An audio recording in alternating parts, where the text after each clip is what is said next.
10वीच्या send ऑफसाठी एक blouse order आली होती.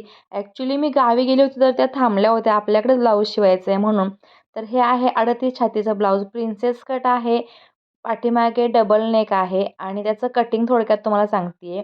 इथे मुंडा जो आहे तुम्ही 6.5 घेऊ शकता, 7 घेऊ शकता. ह्याच्यात 2 कंडिशन आहेत.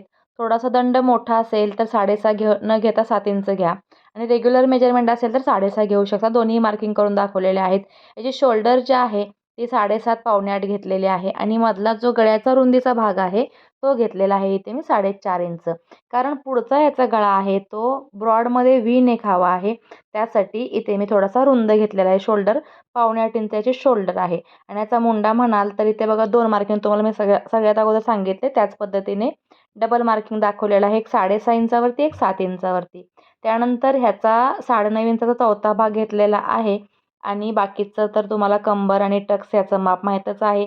या पद्धतीने तुम्ही कटिंग करून बघा. 38 ब्लाऊज साईजचं ब्लाऊज छानच बसणार आहे.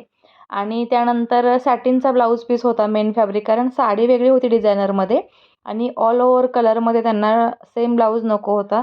तर त्यांनी सॅटिनमध्ये वेगळा कपडा आणून आपल्याला हा ब्लाऊज शिवायला दिला होता. आता ही जी लेस आहे लेहरी पॅटर्नमध्ये ते सुद्धा लावताना आपल्याला थोडंसं ॲडजस्टमेंट करावं लागतं, जसे की मी मशीनवरती ॲडजस्टमेंट करून तुम्हाला दाखवते आहे. सगळ्यात ब्लाऊज तयार झाल्यानंतर एक गोष्ट येते महत्त्वाची, ती म्हणजे जो बो बनवलेला आहे ब्लाऊजच्या बॅक साईडला. स्कूल गोईंग गर्ल असल्यामुळे तिला जास्ती गोष्टी माहीत नव्हत्या, डिझाईन काय करावी नेमकी ती.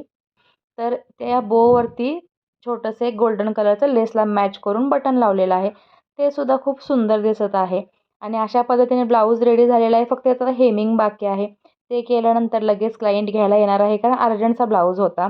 आणि ते बघा ब्लाऊज रेडी झालेला आहे. काउंटरला क्लायंट उभा आहे आणि मग तुम्हाला ब्लाऊज दाखवते. आवडला असेल तर लाईक करा, शेअर करा, सबस्क्राईब करा. बाय.